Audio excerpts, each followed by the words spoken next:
Live from the world's capital markets, here are the latest financial headlines brought to you by News Factory. Hello and welcome to Friday's Daily Financial Report. The dollar-yen pair fell 0.6% in the last session. According to the RSI, we are in an oversold market. The Bitcoin dollar pair made a minor upwards correction in the last session, gaining 0.2%. The stochastic indicator is giving a negative signal, going against our overall technical analysis. The gold dollar pair saw a minor rise of 0.1% in the last session. The MACD is giving a negative signal. The oil dollar pair exploded 2.5% in the last session. The RSI is giving a positive signal.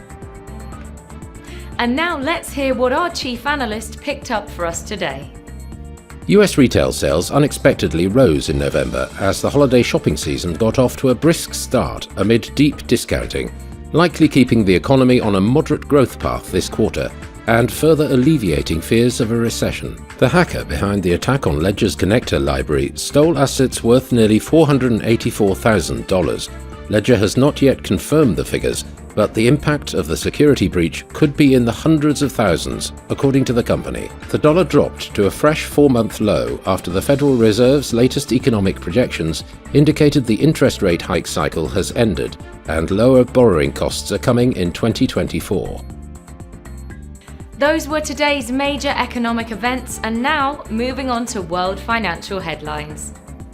The US industrial production will be released at 14:15 GMT, Finland's gross domestic product at 0600 hours GMT, Japan's Jibun Bank Manufacturing PMI at 0000 hours and 30 minutes GMT. The Eurozone's trade balance will be released at 1000 hours GMT, the US capacity utilization at 14:15 GMT, the UK's CFTC GBP NZ net positions at 2030 GMT. We hope that you've enjoyed Friday's Market Outlook. On behalf of all of us here, we wish you a productive trading day.